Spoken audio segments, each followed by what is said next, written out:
नमस्कार विद्यार्थियों, कैसे हो आप सभी। मेरा नाम विनोद कुमार शाक्य है। स्वागत है आपका आपके अपने YouTube चैनल विनोद कुमार शाक्य के चैनल पर। आप सभी प्यारे मेरे रीट के लाडलों का सभी दोस्तों का स्वागत है। तो आज की इस क्लास के अंदर हम बात करेंगे कि जो इस बार रीट लेवल 2 SST में आपके बीमा और बैंकिंग वाली जो यूनिट है उसमें आपके एक टॉपिक है सहकारी समितियाँ, जिसके बारे में आज की इस क्लास के अंदर हम चर्चा करेंगे। तो सबसे पहले हम जानते हैं कि सहकारी समितियों का क्या अर्थ होता है। यानी हमारा जो टॉपिक है आज का वो है सहकारी समितियाँ। कि सहकारी समितियाँ क्या होती हैं, इनका अब हम पढ़ेंगे अर्थ कि सहकारी समितियाँ क्या होती हैं।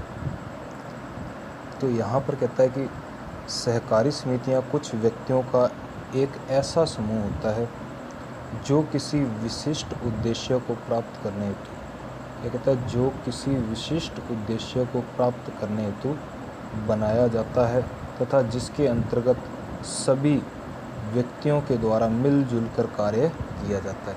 तो यहाँ ये क्या कहता है कि जो सहकारी समितियाँ होती हैं वो कहता है कुछ व्यक्तियों का एक ऐसा समूह, यानी एक समूह बनाया जाता है जिसमें क्या होता है, जिसका कहता है कि जो किसी विशिष्ट उद्देश्य को प्राप्त करने, यानी कि वो उनका क्या होता है, एक विशिष्ट उद्देश्य होता है, कोई लक्ष्य होता है, उसको क्या करने के लिए प्राप्त करने हेतु बनाया जाता है।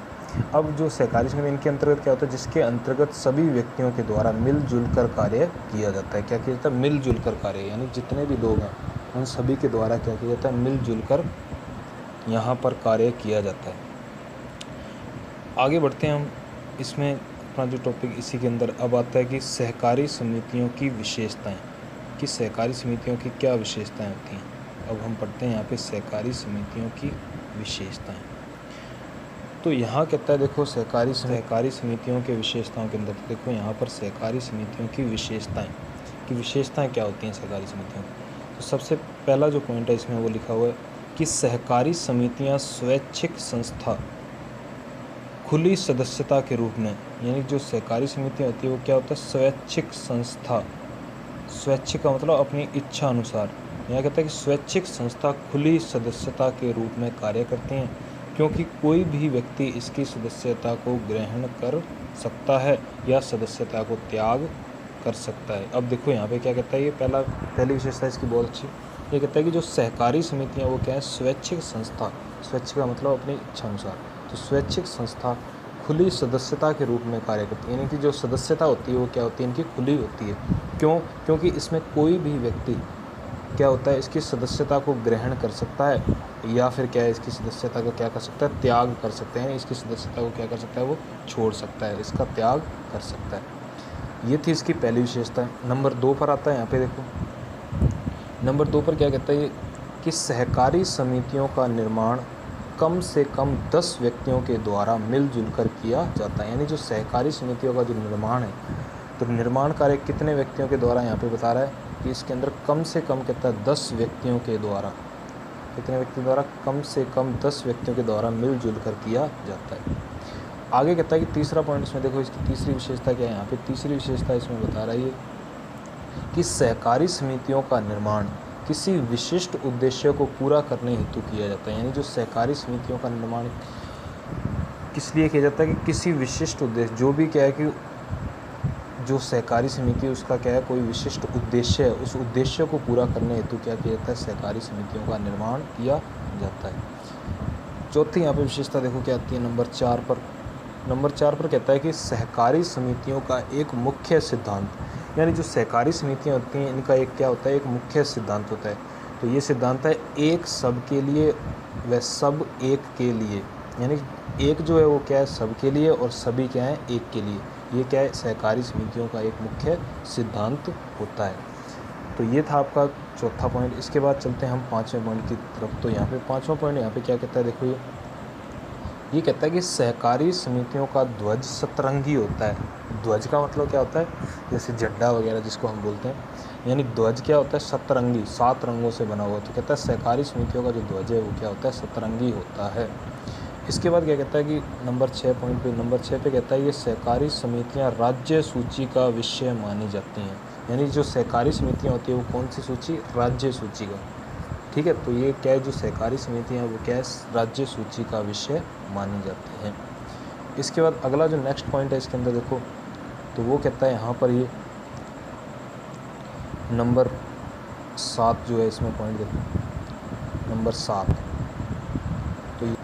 तो यहाँ पर हम नंबर 7 जो पॉइंट है उसकी बात कर लेते हैं। तो नंबर 7 क्या कहता है यहाँ पर, ये कहता है कि जो सहकारिता होता है, देखो अब ये क्या कहता है, सहकारिता आंदोलन सदस्यों द्वारा संचालित कार्यक्रम। ये जो क्या कहता है, सहकारिता आंदोलन जो है, ये सहकारिता, यानी हम सहकारी समितियों के बारे में पढ़ रहे हैं, इसमें क्या आता है, सहकारिता। ये कहता है सहकारिता आंदोलन सदस्यों द्वारा संचालित क्या है, कार्यक्रम।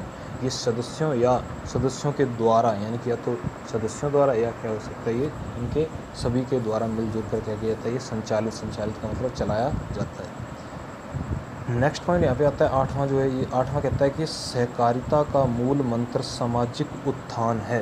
यानी जो सहकारिता है इसका मूल मंत्र क्या है, सामाजिक उत्थान। यानी कि समाज के अंदर उत्थान का मतलब बढ़ावा देना, तो समाज का क्या होना, विकास होना, समाज का क्या करना, इसके अंदर उत्थान करना, यानी उसका विकास करना, उसे आगे बढ़ाना हमारे जो समाज को, तो वो क्या है, सहकारिता का मूल मंत्र यहाँ पर माना जाता है।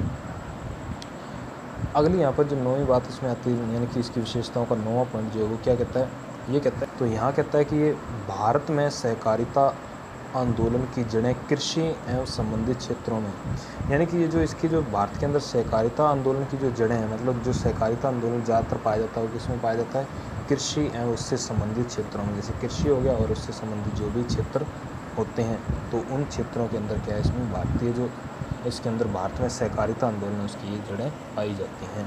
यानी इसके अंदर ये जो क्षेत्र है ये मुख्य माने जाते हैं। ये थी इनकी देखो 9 विशेषताएँ। अब इसके बाद बात आती है यहाँ पर कि इसके अंदर एक जो मुख्य बात जो आती है वो हम इसके अंदर समझ लेते हैं कि नोट इसमें क्या कहता है। ये देखो यहाँ पर इसमें ये क्या कहता है, तो ये कहता है कि 97वां संविधान संशोधन अधिनियम 2011 के तहत, यानी जो 97 नंबर जो संविधान संशोधन हुआ था अधिनियम, तो इसमें कहता है कि 2011 में जो के तहत सहकारी समितियों को राज्य सूची का दर्जा दिया गया है। कौन सी सूची का, राज्य सूची का, यानी राज्य सूची का यहाँ पर क्या दिया गया है, इसे दर्जा दिया गया है, जिसके तहत राजस्थान राज्य सहकारी समिति अधिनियम 2012 लागू किया गया। तो बिल्कुल देखो, जब यहाँ पे इसे राज्य सूची का क्या दिया गया, दर्जा दिया गया, तो जिसके अंतर्गत फिर क्या होगा, जो राजस्थान सरकार है उसके अंदर देखो राजस्थान राज्य सहकारी समिति अधिनियम 2012 क्या किया गया, फिर लागू किया गया। क्लियर, यहाँ तक आपको समझ में आ गया होगा अच्छे से। इसके बाद अब हम आगे बढ़ते हैं, तो आगे इसमें देखो क्या कहता है, ये इसका जो पॉइंट नंबर 10 है, तो पॉइंट नंबर 10 की बात हम यहाँ पर कर लेते हैं। नंबर 10 पॉइंट कहता है कि यहाँ पे देखो कि 10वां पॉइंट यहाँ कहता है कि सहकारी समितियाँ लोकतांत्रिक पद्धति पर आधारित होती हैं, अर्थात इनके अंतर्गत सभी सदस्यों को समान मत देने का अधिकार। लोकतांत्रिक पद्धति का मतलब, यानी प्रणाली का मतलब क्या होता है कि जितने भी लोग हैं उन सभी को क्या होता है, समान मत देने का। मत का मतलब क्या होता है, वोट देना, अपना पक्ष रखना, तो यानी कि समान मत देने का क्या होता है, अधिकार होता है। तो यहाँ क्या कहता है 10वां पॉइंट कि सहकारी समितियाँ लोकतांत्रिक पद्धति पर आधारित होती हैं। कौन सी पद्धति पर, लोकतांत्रिक पद्धति पर आधारित होती हैं, अर्थात इनके अंतर्गत सभी सदस्यों को समान मत देने का क्या होता है, अधिकार होता है। चलिए इसके अंदर आगे आप लोग 11वां पॉइंट देखो क्या कहता है। 11वां इसके अंदर पॉइंट कहता है ये सहकारी समितियों का पंजीयन कराना अनिवार्य होता है। यानी जो सहकारी समितियां होती हैं इनका जो पंजीयन है यानी रजिस्ट्रेशन है वो कराना क्या होता है, बहुत ही ज़रूरी होता है, यानी अनिवार्य होता है। तो मेरे प्यारे साथियों इसके अंदर अब हम चलते हैं 12वां पॉइंट जो है। तो 12वां पॉइंट देखो क्या कहता है यहाँ पर। तो 12वें पॉइंट में देखो क्या कहता है कि सहकारी समितियों के द्वारा किए जाने वाले कार्यों की एक निष्पक्ष व्यक्ति के द्वारा उचित प्रकार से जांच पड़ताल की जाती है। तो ये क्या कहता है कि जो सहकारी समितियों के द्वारा किए जाने वाले कार्यों की, यानी जो भी सहकारी समितियां बनाई गई हैं उनके द्वारा जो भी कार्य किए जाते हैं तो उन कार्यों की एक निष्पक्ष यानी बिना किसी पक्ष के, बिना किसी पक्षपात के निष्पक्ष व्यक्ति के द्वारा उचित प्रकार से यानी अच्छी प्रकार से जांच पड़ताल यानी ऑडिटिंग जिसको बोलते हैं हम, जांच करना, तो यानी कि उसे हम अंकेक्षण भी बोल देते हैं, तो जांच पड़ताल की जाती है। तो ये था आपका 12वां पॉइंट। इसके बाद अगला पॉइंट जो है अपना नंबर 13 पर चलते हैं। तो नंबर 13 पॉइंट यहाँ पे क्या कहता है कि सहकारी समितियों का प्रबंध तथा नियंत्रण सभी सदस्यों के द्वारा मिलजुल कर किया जाता है। यानी जो सहकारी समितियाँ हैं उनका क्या है, जो प्रबंध यानी उनका मैनेजमेंट जो होता है तथा नियंत्रण यानी कंट्रोल करना, मैनेजमेंट एंड क्या कंट्रोल यानी प्रबंध तथा नियंत्रण, उनका संचालन सभी सदस्यों के द्वारा मिलजुल कर किया जाता है। तो नाम ही जैसे स्पष्ट है सहकारी समितियाँ, इसका मतलब सभी जो हैं वो सदस्य क्या होंगे, इसको मिलजुल कर यहाँ पर कार्य करेंगे। तो इसके अंदर अब तो मेरे प्यारे साथियों अब हम यहाँ पर चलते हैं आगे। जो मुख्य बात इसके अंदर क्या है देखो दी हुई है, तो इसको हम पढ़ लेते हैं यहाँ पे। तो देखो यहाँ कहता है कि अपने को जो नोट दे रखा है वो देखो क्या दिया हुआ है यहाँ पे। तो यहाँ दिया हुआ है कि नोट जो है अपने को ये कहता है कि नंबर एक पर कहता है कि विश्व में सहकारिता का प्रारंभ, यानी कि अब हम यहाँ पे बात करते हैं कि इसकी वर्ल्ड लेवल पर, विश्व के स्तर पर। यहाँ कहता है कि विश्व में सहकारिता का प्रारंभ रॉबर्ट ओवन यानी जो कहाँ के थे, इंग्लैंड के, भारतीय दुर्भिक्ष आयोग की सिफारिश पर क्या किया गया, इसका प्रारंभ किया गया। यानी सहकारिता का जो विश्व के यानी विश्व स्तर पर जो प्रारंभ है वो किसके द्वारा, रॉबर्ट ओवन के द्वारा, जो कहाँ के थे, इंग्लैंड के। तो उनका क्या है, भारतीय दुर्भिक्ष आयोग की सिफारिश पर क्या किया गया, सहकारिता का प्रारंभ किया गया। इस कौन से स्तर पर, विश्व स्तर पर, वैश्विक स्तर पर। अब यहाँ पे बात आती है नंबर 2 पॉइंट की। तो इसके अंदर अब हम मेरे प्यारे साथियों बात कर लेते हैं नंबर पॉइंट कौन सा हमारा यहाँ पे, दूसरा कहता है कि भारत में सर्वप्रथम सहकारी समितियों का नियमन तथा नियंत्रण, यानी कि जो भारत में अब बात आती है सर्वप्रथम यानी सबसे पहले सहकारी समितियों का नियमन तथा नियंत्रण करने हेतु 1904 में यानी सन जो 1904 उनमें एक कानून बनाया गया था, तथा वर्तमान में सहकारी समितियों का नियमन तथा नियंत्रण करने हेतु सहकारी समिति अधिनियम 2012 क्या किया गया, लागू किया गया है। तो ऊपर मैंने आपको पढ़ाया था कि राजस्थान के अंदर कौन सा अधिनियम, कि ये जो सहकारी समिति अधिनियम है 2012 जो है वो क्या किया गया है, यहाँ पर लागू किया है। तो मैं फिर से आपको इस पॉइंट समझा देता हूँ कि इसमें क्या कहता है कि भारत में सर्वप्रथम यानी सबसे पहले सहकारी समितियों का नियमन तथा नियंत्रण करने हेतु 1904 में क्या बनाया गया था, सबसे पहले एक कानून बनाया गया था। उसके बाद क्या हुआ, उसके बाद यहाँ पे हुआ कि वर्तमान में यानी कि अब जो लेटेस्ट वर्तमान में क्या है कि वर्तमान में सहकारी समितियों का नियमन तथा नियंत्रण करने हेतु क्या है, सहकारी समिति अधिनियम 2012 क्या किया गया, लागू किया गया है। तो ये एक आपको अच्छे से यहाँ पर ये पढ़ने की चीज़ है। तो ये था आपका देखो यहाँ पर जो बेसिक जो चीज़ें थी मैंने आपको यहाँ पे बता दी कि कौन कौन सी इसके अंदर चीज़ें पाई जाती हैं। सहकारी समितियों का अर्थ क्या होता है, तो मैंने अभी देखो आज की कक्षा में हमने क्या क्या पढ़ लिया। सबसे पहले हमने पढ़ लिया कि सहकारी समितियों का अर्थ क्या होता है, उसके बारे में यानी कि हमारा जो टॉपिक था वो क्या था, सहकारी समितियाँ। तो सहकारी समितियाँ हमारा टॉपिक था जिसके अंदर हमने सबसे पहले क्या पढ़ा, अर्थ के बारे में पढ़ा। उसके बाद हमने पढ़ा सहकारी समितियों की विशेषताएँ। तो विशेषताओं के बारे में हमने डिटेल से पढ़ा कि कितनी विशेषताएं हमने यहाँ पे पढ़ी हैं। तो कुल मिलाकर हमने 13 विशेषताएं यहाँ पे पढ़ी हैं। विश्व में जो सहकारिता का प्रारंभ वो क्या था, रॉबर्ट ओवन इंग्लैंड यानी कि भारतीय दुर्भिक्ष आयोग की सिफारिश पर किया गया। उसके बाद जो भारत में सर्वप्रथम सहकारी समितियों का नियमन नियंत्रण किसके द्वारा, सबसे पहले 1904 में जो कानून बनाया गया था। उसके बाद वर्तमान में क्या हो गया, सहकारी समितियों का नियमन और नियंत्रण करने तो सहकारी समिति अधिनियम 2012 लागू किया गया।